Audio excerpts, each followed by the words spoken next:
All right, guys, welcome back. I'm here with Ashleah. Just cruising around and saw her with the cart. How old are you, Ashleah? I'm 37. 37, okay. And where'd you grow up? Here in Tucson.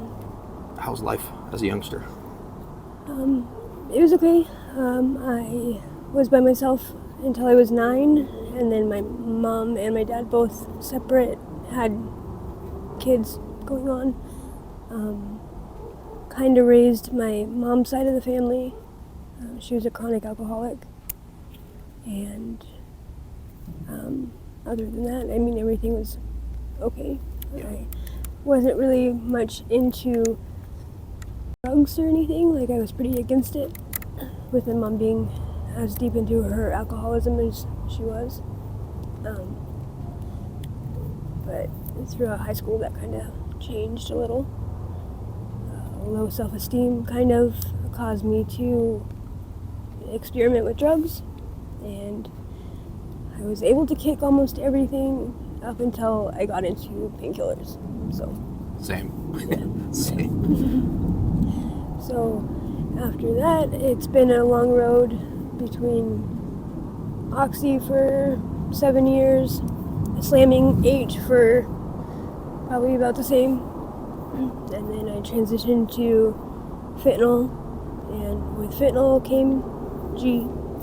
Have to have that balance, I guess. But Yeah, I went to treatment before these blues came out.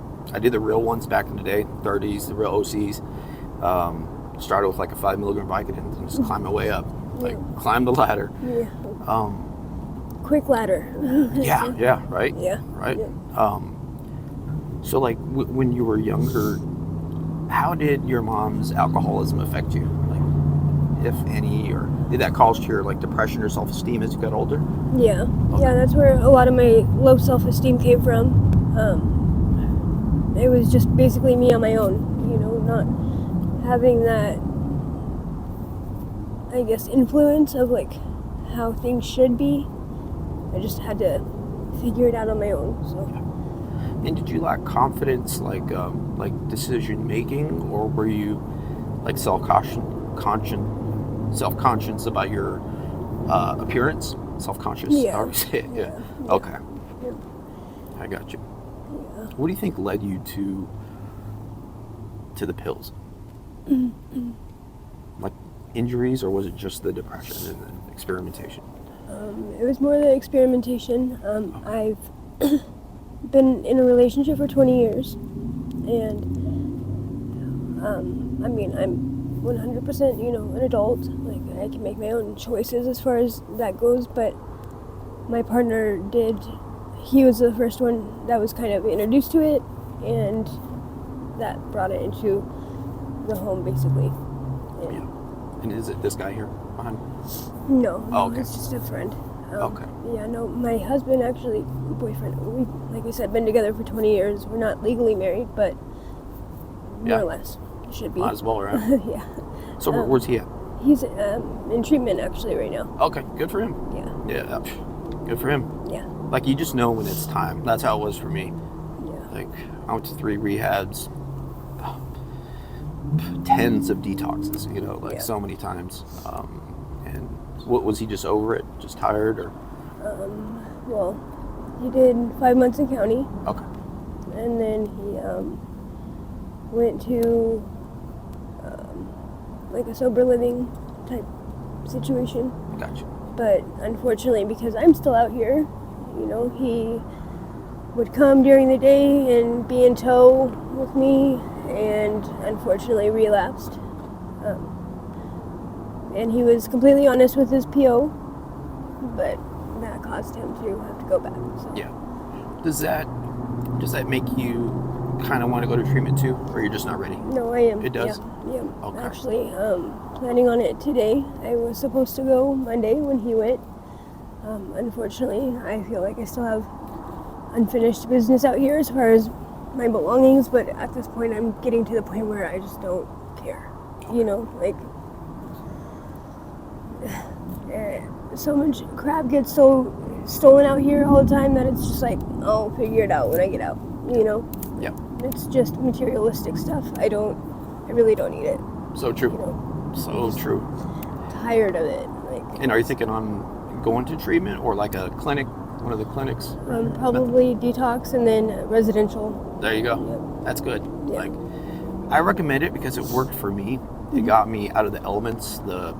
It got me away from the triggers. Everything was a trigger. Circle K straw.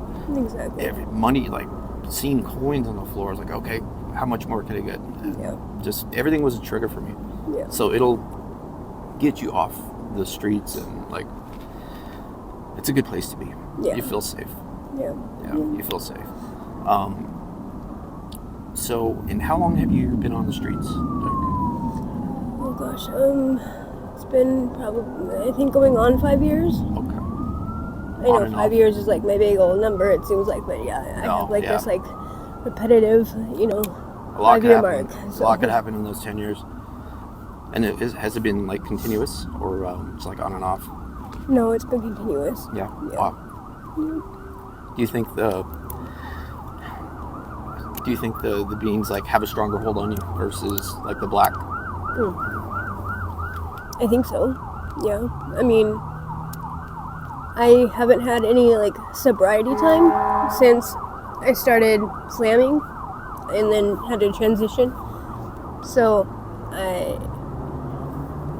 I can't say necessarily, but I think so. Yeah. I think it definitely has like I don't know how to describe it. It's just,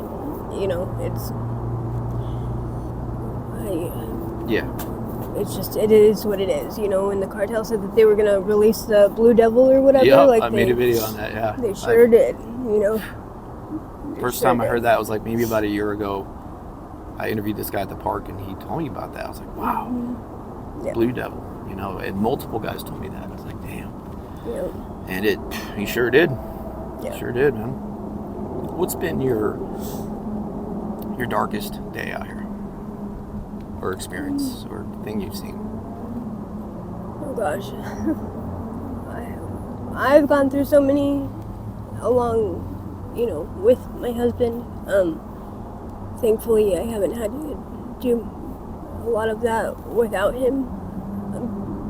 But I think the scariest time was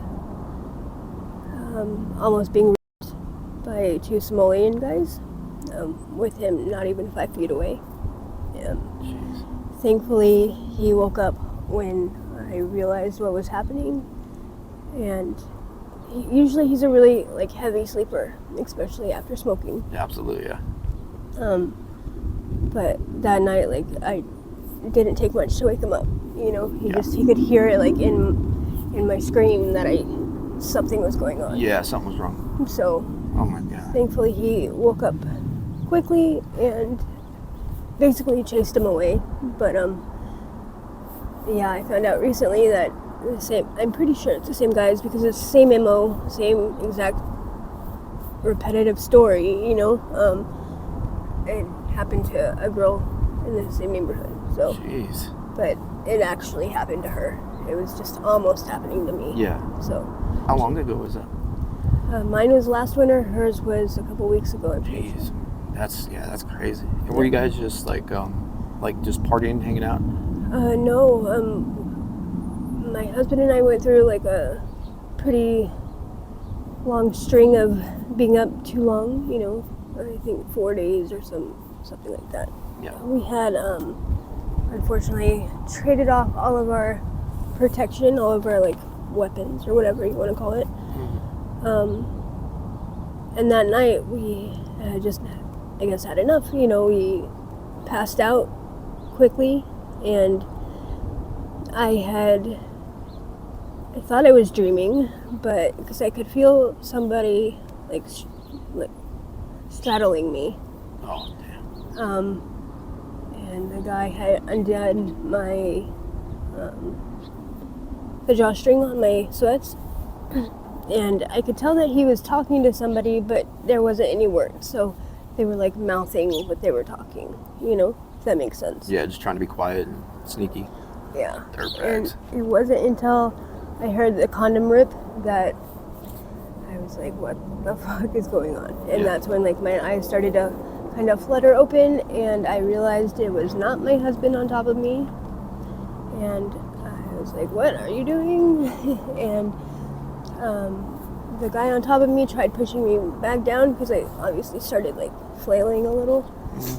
The guy was going to push me down. The guy behind my husband went to cover my mouth.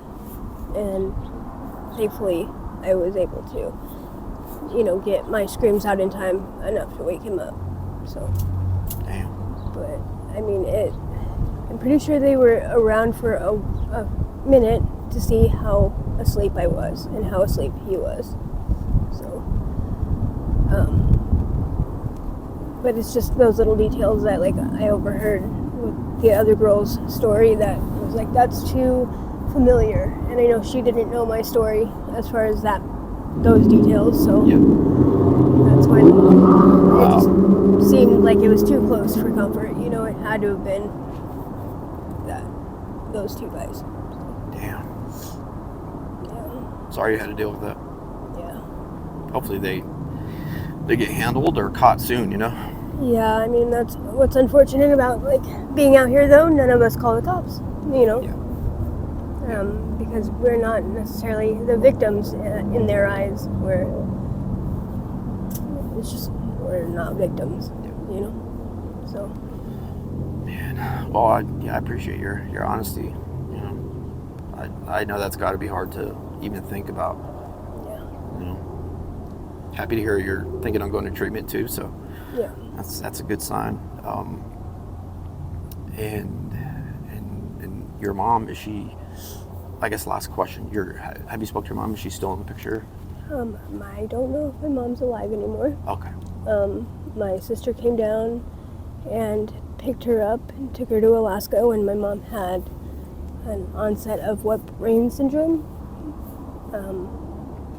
So she has like short-term memory loss, but like extreme short-term memory loss. Okay. And to the point where she now has to be in an assisted living place.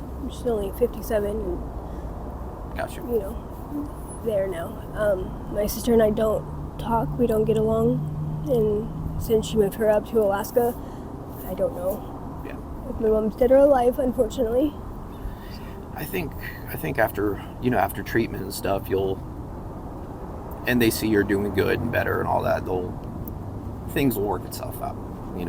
Relationships get repaired and life just gets easier. Life gets easier. So the one recommendation I have is when you're in treatment, whether it's like 30 days or 6 months, 4 months, try and take care of as much as you can there to make life easier for when you get out. Like cases or friendships, relationships, and that way you have less to worry about when you get out. That's what worked for me. Sounds good. So, well, I appreciate it. Lastly, if any family or friends see this, do you want to say anything to them? No, I'll do that in person. Okay, I got you. Well, thank you so much. Check the video out every once in a while, because sometimes I'll get comments like, hey, that's my sister, that's my son, or something. Okay.